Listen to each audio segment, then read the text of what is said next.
오늘은 여러분들이 잘 아시는 단편 소설을 소개함으로써 말씀을 시작하려고 합니다. 1952년도에 쓰여져서 세계적인 센세이션을 일으킨 어네스트 해밍웨이의 노인과 바다라고 하는 소설입니다. 아마 한두 번씩은 다 읽어보셨으리라고 생각합니다. 저도 학생 시절에 읽고 나서 그렇게 지금처럼은 감동을 느끼지 못했지만 그래도 무언가 아주 깊은 어떤 그런 전율을 느꼈던 적이 있었습니다. 늙은 어부 산티아고라고 하는 사람이 84일 동안 바다에 나가서 고기를 잡았지만 한 마리도 잡지 못합니다. 거기서부터 이 소설은 시작됩니다. 그에게는 마놀린이라고 하는 조수가 있었습니다. 어린 아이죠. 그의 부모님은 산티아고보다 훨씬 능력 있는 사람들과 고기잡이를 나가기를 원했습니다. 그러나 이 마놀린은 산티아고를 몹시 사랑하고 존경하게 됩니다. 그래서 그의 집에 매일 밤마다 찾아와서 이런저런 얘기도 합니다. 그리고 먹을 것도 갖다 줍니다. 어느 날 이 산티아고는 자기가 고기를 잡기 위해서 멀리 떠나겠다고 이야기를 합니다. 바다에 나간 지 85일째 산티아고는 걸프만에 도착합니다. 그날 오후 그는 거대한 고기를 잡습니다. 길이가 5.5m에 다다르는 아주 거대한 청새치라고 하는 고기를 잡게 됩니다. 그런데 그 고기를 잡아서 배 위로 끌어올릴 수가 없었습니다. 이틀 동안 씨름을 합니다. 오히려 그 고기에 끌려다닙니다. 3일째 되는 날 드디어 이 고기가 지친 기색을 보입니다. 산티아고는 힘을 다해서 작살로 찌릅니다. 드디어 오랜 전쟁과도 같은 실랑이가 끝난 것 같았습니다. 이제 집으로 이 거대한 고기를 끌고 가기만 하면 된다라고 생각합니다. 집으로 가져가면 비싼 값으로 팔 수 있겠다고 생각합니다. 그러나 이 청새치의 피가 상어들이 피 냄새를 맡고 청새치에게 달려듭니다. 또다시 이 노인은 온 힘을 다하여 상어를 물리치기 시작합니다. 작살로 또 칼을 묶어서 노에다가 칼을 묶어서 만든 작살로 상어를 물리칩니다. 그러나 상어들이 때로 몰려와서 이 청새치 고기를 다 먹어버립니다. 그럼 뭐가 남겠어요? 아무것도 남지 않습니다. 뼈만 남는 그 청새치를 끌고 힘들게 집으로 돌아옵니다. 그리고 그는 쓰러져서 맥없이 누워 잡니다. 마놀린이라고 하는 조수는 혹시 이 산티아고가 바다에서 상어에게 희생되지 않았을까 마음을 졸입니다마는 잠자고 있는 노인을 발견하고 울음을 터뜨립니다. 그리고 산티아고에게 커피를 가져다 줍니다. 잠에서 깨었을 때 그들은 다시 우리 고기를 잡으러 나가자고 약속을 합니다. 그러면서 다시 잠이 들어 사자의 꿈을 꾼다는, 리니아 해변의 사자 꿈을 꾼다는 그런 스토리입니다. 어렸을 때 읽었을 때와 나이가 좀 들고 난 다음에 읽었을 때의 감동은 전혀 달랐습니다. 어쩌면 이 노인과 바다에 나타난 이 산티아고라고 하는 노인의 삶의 여정이 어쩌면 우리 인생의 여정과도 흡사하다는 생각을 떨칠 수가 없습니다. 큰 고기를 잡고 우리는 일확천금을 해서 부자가 되고 싶어하는 그런 소망을 가지고 사람들은 정말 열심히 살아갑니다. 그런데 나중에 남는 것이 아무것도 없어요. 뼈밖에 남는 것이 없습니다. 이게 참 어떤 많은 것을 생각나게 합니다. 인생을 살아가는 게 쉽지가 않잖아요. 살아가는 게 정말 바다에서 이 고기를 잡아 실랑이를 하듯이 정말 우리가 열심히 살아가는데 무엇을 남길 수 있는 삶인가 하는 생각을 하게 하는 소설입니다. 예전에도 여러분들에게 여러 번 소개했고 아마 인터넷에도 많이 올라 있으리라고 생각되는데, 곤충학자인 베이컨이라고 하는 사람이 곤충을 연구하면서 사람을 세 종류의 곤충에 비유한 비유가 있습니다. 첫 번째는 개미 같은 사람이 있다고 했습니다. 이 개미는 남에게 신세를 지거나 피해를 주지 않습니다. 오직 열심히 일합니다. 정말 일 중독에 빠진 것처럼 열심히 일하는데 자기 자신만을 위하여 일합니다. 두 번째는 거미 같은 사람이 있다고 했습니다. 거미 같은 사람은 남을 이용해서 자기의 욕심을 채우는 사람이 거미 같은 사람입니다. 여러분, 거미를 아시죠? 거미줄을 쳐놓고 다른 곤충들이 그 거미줄에 잡히기를 기다렸다가 잡히면 달려가서 먹어버리는 그런 사람. 다른 사람을 힘들게 하고, 다른 사람을 아프게 하고, 다른 사람을 고통스럽게 하면서 자기의 이익을 챙기는 사람도 이 세상에는 있다라고 하는 말입니다. 이 베이컨이라고 하는 사람이 세 번째로 비슷한 인간의 유형을 소개했는데, 벌 같은 사람이 있다는 거예요.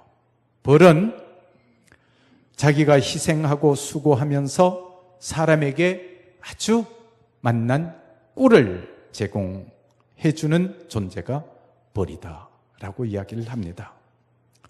여러분, 우리 잠깐 한번 멈추어 서서 나는 어떤 패턴의 삶을 살아가고 있는가, 그리고 나는 무엇을 얻기 위하여 살아가고 있는가 돌아보는 시간을 가지는 것은 어떨까요? 오늘 고린도후서 6장 8절 이하의 말씀에 보면 사도 바울이 자기 스스로를 지칭하는 그런 내용의 말들이 성경에 나타납니다. 그런데 여기에서 제가 처음에 궁금했던 것 가운데 하나가 이런 내용이 있습니다.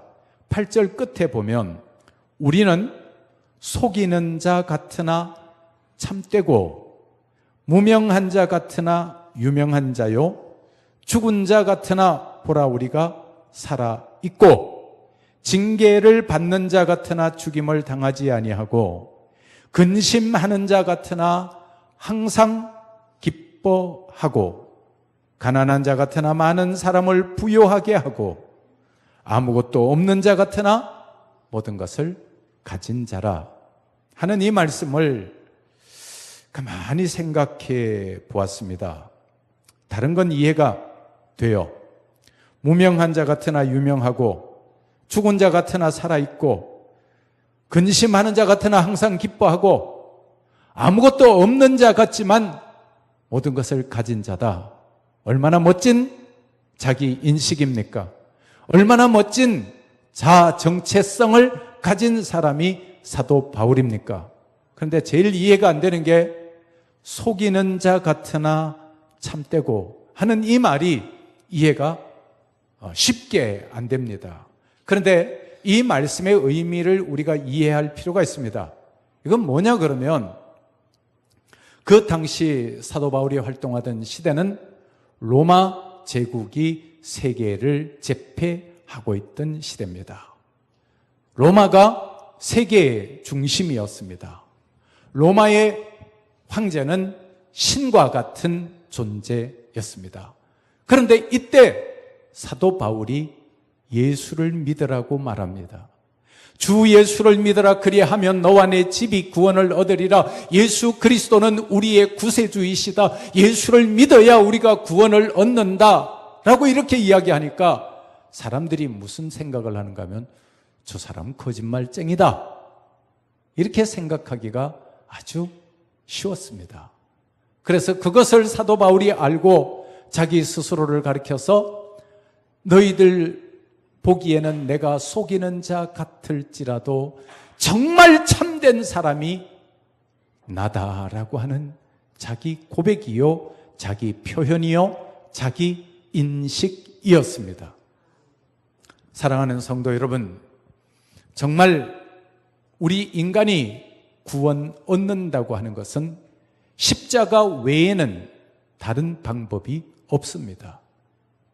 천하 인간에게 구원을 얻을 만한 다른 이름을 우리에게 주신 적이 없습니다. 오직 예수 그리스도만이, 예수 그리스도의 십자가 도만이 사람을 구원할 수 있습니다. 그래서 사도 바울은 이 십자가의 복음을 증거하기 위해서 최선을 다했습니다. 목숨을 바쳐가면서까지 복음을 증거했습니다. 40에 하나 감한 매를 여러 번 맞고 정말 죽은 것처럼 되어서 사람들에게 버림받기도 했었습니다. 그랬던 사도 바울이 자기 스스로를 가리켜서 나는 너희들이 볼 때 내가 거짓말하는 것처럼 보이지만 정말 나는 진실을 여러분들에게 말하고 있다. 진리를 여러분들에게 말하고 있다. 생명을 여러분에게 말하고 있다라고 하는 말입니다. 이것이 바로 속이는 자 같으나 참된 자라고 하는 의미입니다. 고린도전서 1장 18절에 보면 십자가의 도가 멸망하는 사람들에게는 미련한 것이요 구원을 받는 우리에게는 하나님의 능력이 됨이라라고 말하고 있습니다. 그 옛날 여호수아는 이렇게 이야기합니다. 너희는 너희 섬길 자를 오늘날 택하라. 오직 나와 내 집은 여호와를 섬기겠노라 라고 말하고 있습니다. 여러분은 무엇을 섬기며 살아갑니까? 사도 바울이 자기의 생명을 바쳐도 아깝지 않은 정말 가장 귀중한 진리는 바로 복음이었습니다. 내가 너희들에게 전하는 이 복음, 너희들이 이 복음을 받아들였으면 좋겠다. 그리고 이 복음은 사람들이 거짓말이라고 말하는 사람이 있다 손치더라도, 속이는 것 같을지라도 이것만이 참으로 진리요, 이것만이 참 진실이다라고 고백하는 것입니다. 현대인들은 어쩌면 기본적으로 무신론적인 사고 속에서 살아갑니다. 하나님이 없다는 생각을 하며 자신의 능력으로 이 세상을 살아갑니다.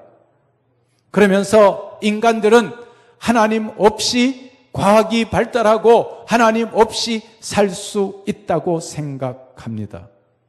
창세기 3장에 나타난 인류 최초의 범죄는 아담과 이브와 살아가고 있을 때 사탄이 하와에게 유혹합니다.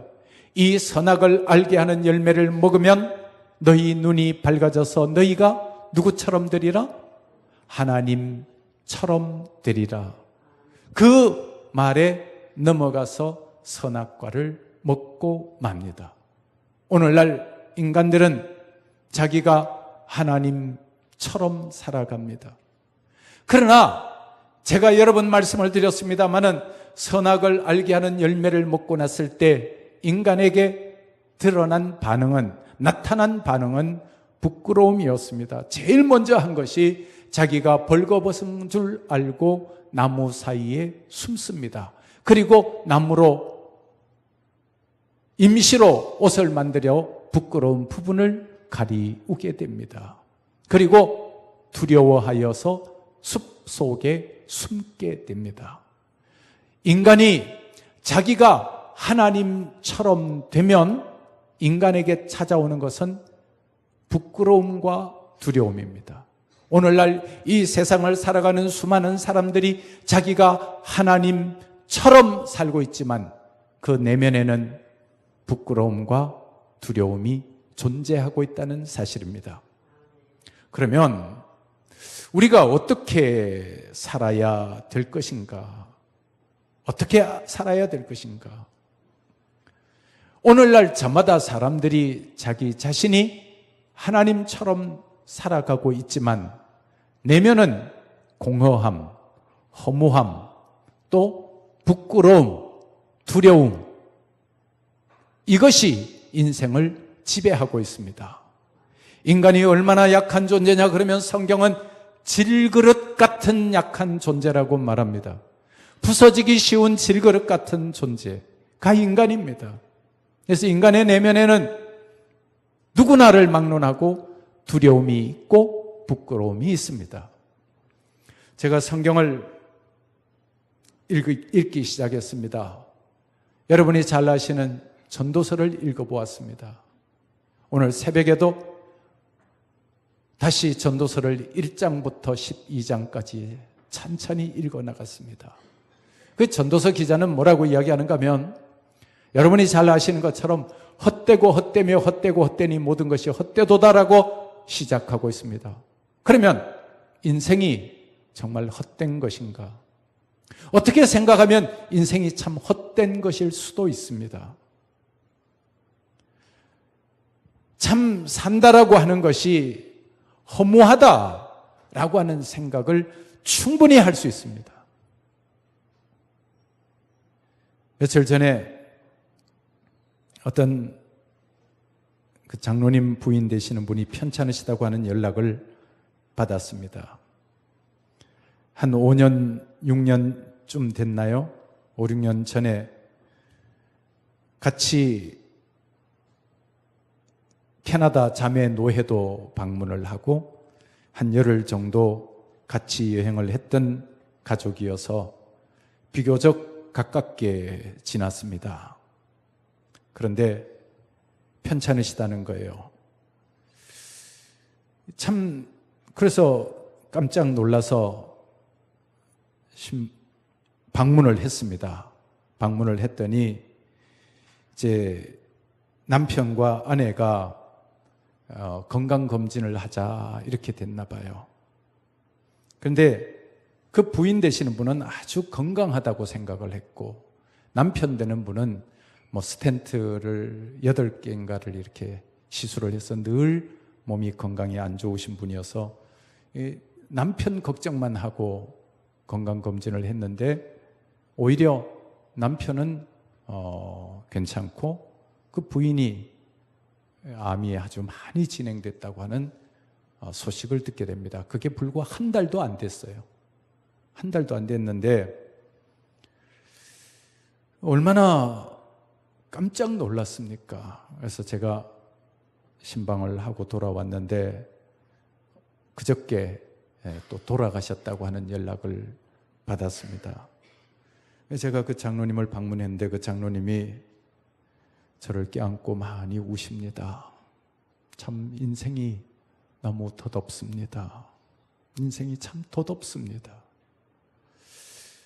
그 참 어떻게 생각하면 맞는 말이죠. 참 도덥지 않습니까? 우리가 열심히 살아가는 것도 어쩌면 헛되고. 그러면 정말 우리가 어떻게 우리에게 주어진 이 인생을 살아야 될 것인가? 전도서를 읽으면서 그런 생각을 했습니다. 전도서 기자가 이렇게 표현합니다. 열심히 일을 해서 땅을 사고 노비를 많게 하고 성을 짓고 연못을 만들고 수많은 사람들을 거느리고 살아보았는데 그게 다 헛되더라. 그러면 헛되지 않게 인생을 살 수 있는 방법이 어디 있을까?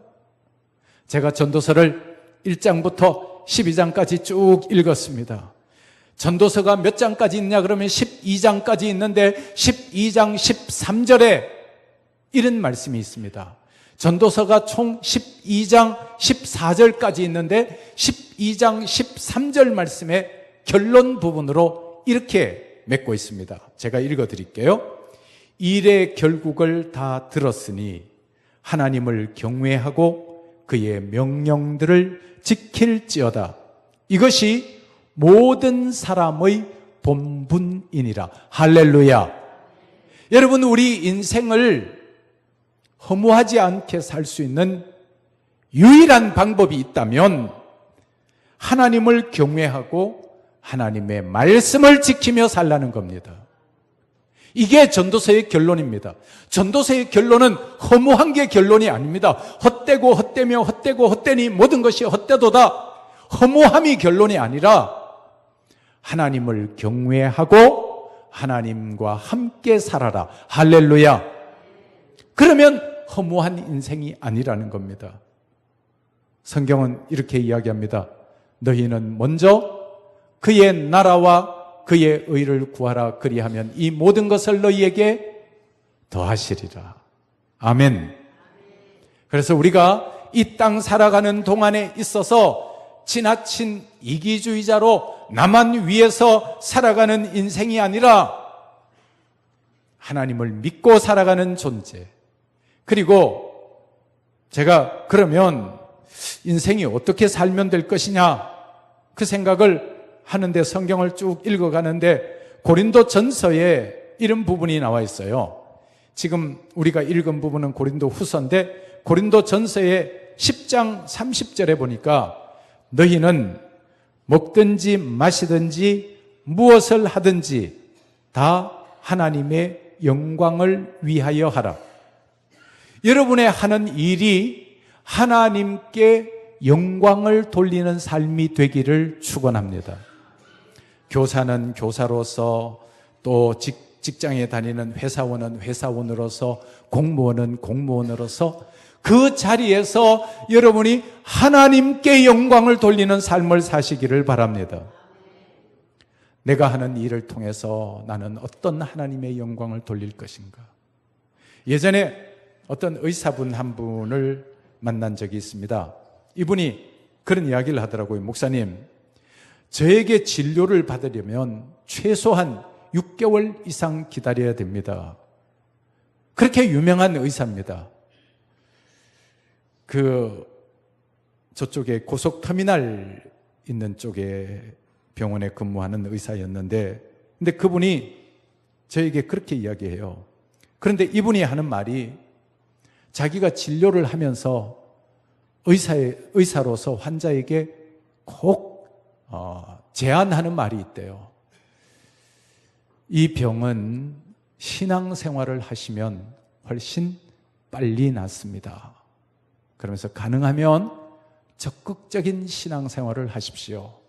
그렇게 자기가 이야기한다는 거예요. 그러면서 한마디 덧붙인다는 거예요. 가능하면 가까운 교회 다니시면 당신 건강이 훨씬 유익할 것입니다. 정말 의사로서 자기는 할 수 있는 대로 복음을 증거한다는 겁니다.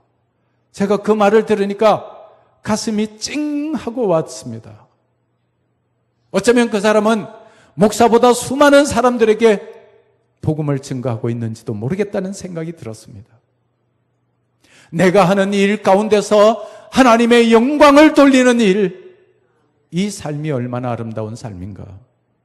그 다음에 고린도전서 10장 32절 말씀에 보면 이런 말씀이 있어요.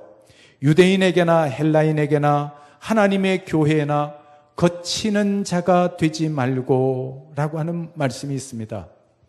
여러분, 우리가 살아가면서 사람들에게 걸림돌이 되는 사람이 아니라 어떤 사람들에게 유익을 주는 사람들이 되시기를 바랍니다.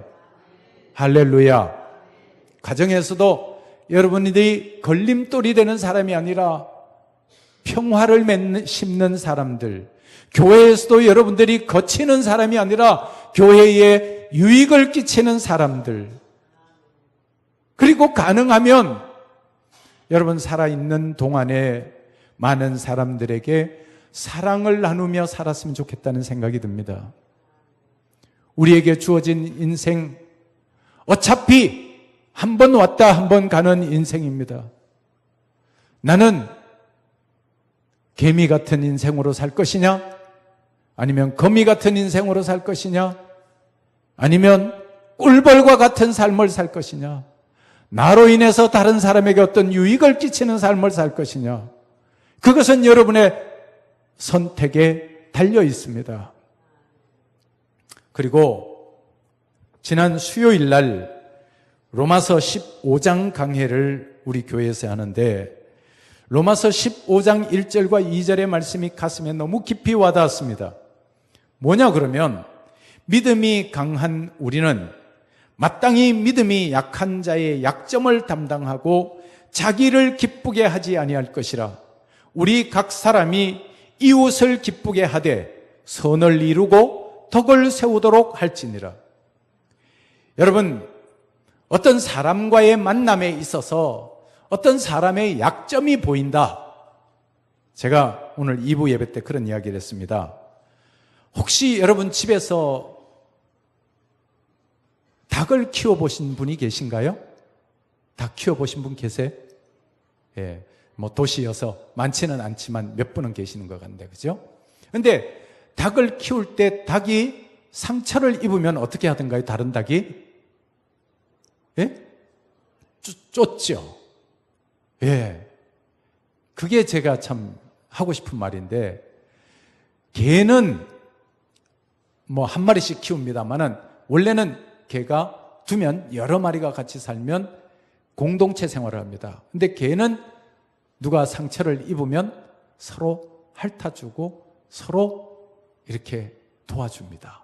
근데 닭은 한 마리 약한 상처 입은 닭이 있으면 쫓습니다. 쫓아서 결국 죽게 만들어 버립니다. 여러분, 로마서 15장 1절 2절 말씀이 제 가슴에 얼마나 깊이 와닿는지 몰라요. 믿음이 강한 너희는 약한 사람의 약점을 너희가 감당하라. 할렐루야. 여러분, 부부가 같이 가정을 이루어 삽니다. 부부가 살면서 부부싸움 한 번도 안 한 사람이 있을까요? 없을까요? 없죠. 당연히 없습니다. 서로 다른 환경에 자라서 가정을 이루어서 살아갑니다. 그럴 때 여러분이 해야 될 일이 있습니다. 부인의 약점이 보이면 그 부인의 약점을 계속 쪼지 말고, 남편의 약점이 보이면 부인은 그 남편의 약점을 계속 이야기하고 닭이 그냥 상처난 닭을 쪼아서 마침내는 죽음에 이르게 만들듯이 그렇게 하지 말고 약점을 어떻게 하라 그랬어요? 담당하라. 할렐루야. 한번 따라합시다. 나는 이웃의 약점을 담당하고 살겠습니다. 할렐루야. 이 말씀이 얼마나 마음에 깊이 와닿는지요.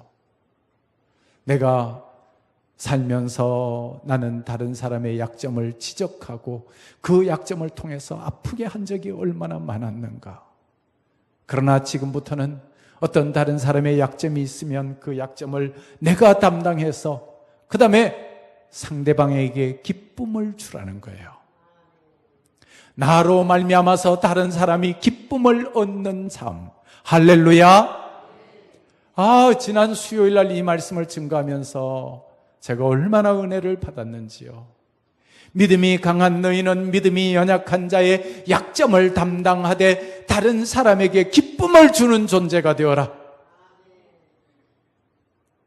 남편은 아내에게 기쁨을 주는 사람이 되고, 아내도 남편에게 기쁨을 주는 사람이 되고, 부모는 자식에게 기쁨을 주고 자식도 부모에게 기쁨을 주는 사람이 되는 것, 이것이 성경이 우리에게 요구하고 있는 크리스찬 에딕스입니다.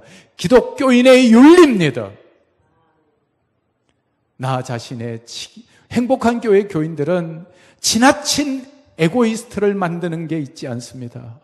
나 자신을 위해서 살지 아니하고 다른 사람의 약점을 담당하고 다른 사람의 연약함을 담당하고 다른 사람을 사랑으로 맞아들이고 다른 사람을 기쁘게 하고 여러분으로 말미암아서 다른 사람이 기뻐하는 사람이 나타나기를 축원합니다.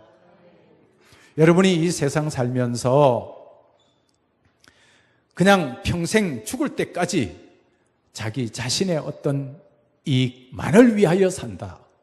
그러면 진짜 개미 같은 사람이고, 또 더 나아가서는 다른 사람이 피눈물을 흘리든 말든 나만 좋으면 된다. 그러면 거미 같은 사람이고. 그게 아니라, 그래, 제가 아는 어떤 청년이 그러더라고요. 나이가 30 중반을 훌쩍 넘겼는데 장가를 안 가요. 물어보면 안 된다 그러더라고요, 요새는요. 예. 장가 안 가는 사람도 전 충분히 이해하고, 또 결혼하고 싶은데 결혼 못하는 사람도 가끔씩 있더라고요. 충분히 이해하는데, 제가 그 친구하고 이야기한 건 상당히 인상적이어서 이야기합니다. 그 왜 결혼 안 하냐 그랬더니, 난 결혼 안 합니다. 그 왜 그러냐? 결혼해가지고 자기 친구들 보니까 결혼하니까 저녁에 귀가 시간이 빨리 오라 그러는 거예요. 그리고 돈은 남편이 벌어가지고 아내에 다 갖다 주고 용돈을 다 쓰는 거예요. 그래서 자기는 그게 바보 같아서 안 한다는 거예요. 하나는 알고 하나는 모르는 거예요. 나만 위해서 산다고 하는 입장에서는 맞지만, 나라고 하는 존재를 인해서 다른 사람에게 기쁨을 주는 존재라고 하는 그 사실을 잊어버린 거예요. 행복한 교회 교인들은 오늘부터 나를 인하여 나만 기쁘게 사는 존재가 아니라 나를 인하여 다른 사람을 기쁘게 하는 삶을 사시기를 축원합니다. 가정에서는 여러분 때문에 남편이 기뻐하고, 여러분 때문에 아내가 기뻐하고, 여러분 때문에 자식이 기뻐하고, 여러분 때문에 부모가 기뻐하는 그런 삶을 사시기를 축원합니다. 그 다음에 이제 중요한 한 가지를 이야기하려고 합니다. 그러면 다른 사람을 기쁘게 하는 삶이 뭐냐? 고린도전서 10장 33절에 보면, 나와 같이 모든 일에 모든 사람을 기쁘게 하여 나의 유익을 구치 아니하고 많은 사람의 유익을 구하여 저희로 구원을 얻게 하라. 할렐루야. 다른 사람을 기쁘게 하는 최상의 정점에 있는 게 뭐냐 그러면 다른 사람을 구원하라는 거예요. 할렐루야. 예전에 우리 교회 간증도 하러 왔었습니다마는 이제 알아보니까 얼마 전에 직장에서 퇴직했다 그러더라고요. C은행의 부행장으로 오랜 기간 부행장 했던 친구 이야기입니다. 이 친구가 저한테 그러더라고요. 목사님, 저는 제 집사람 죽을 때까지 업고 다녀도 부족합니다. 도대체 무슨 말이에요? 왜 이렇게 애처가가 됐어? 내가 그랬더니 그 친구 하는 말이 그래요. 자기는 예수님을 믿지 않았는데 믿는 부인을 만나서 그 부인 때문에 자기가 예수 믿게 됐다는 거예요. 할렐루야. 그러면서 자기가 예수님을 몰랐으면 구원도 받지 못했고, 예수 몰랐으면 자기의 삶에 의미가 없다는 거예요. 이렇게 구원을 얻게 하는 것이 그 사람을 기쁘게 하는 것이요, 그 사람을 사랑하는 것이요, 여러분의 삶에 의미를 더하는 말씀이라는 사실입니다. 나와 같이 모든 일에 모든 사람을 기쁘게 하여 나의 유익을 구치 아니하고 많은 사람의 유익을 구하여 저희로 구원을 얻게 하라. 바로 이것이 벌과 같이 남을 이롭게 하는 사람. 여러분, 제가 오늘 몇 가지 이야기했죠? 가정생활할 때도 서로 상대방을 기쁘게 해주라. 상대방의 약점을 내가 감당하라. 남편의 약점 아내가 감당하고, 아내의 약점 남편이 감당하고, 서로를 어떻게 하라? 기쁘게 해주라. 그리고 또 다른 사람과의 관계에 있어서도 나의 유익을 구치 아니하고 다른 사람의 유익을 구하라. 다른 사람의 유익을 구하는 최고봉은 그 사람의 영혼을 구원하는 것입니다. 아멘.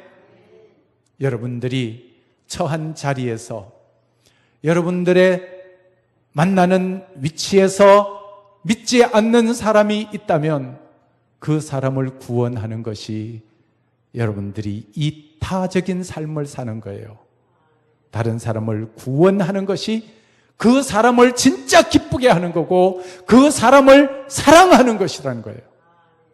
행복한 교회 교인들 여러분, 저는 우리 교회가 지난 주일날 창립 27주년 맞았습니다마는 이렇게 아름답고 든든한 교회가 된 것을 감사합니다. 근데 여기서 한 단계 더 나가서 행복한 교회 교인들은 이기주의적인 삶을 사는 것이 아니라 다른 사람의 약점을 파헤쳐서 어떤 그 약점으로 자기의 이익을 추구하는 사람도 아니라 다른 사람의 약점이 있으면 그 약점을 내가 담당해주고 다른 사람을 기쁘게 하고 또 나아가서 예수님을 알지 못하는 사람에게 천하 인간에게 구원 얻을 만한 다른 이름을 우리에게 주신 적이 없다 그랬거든요.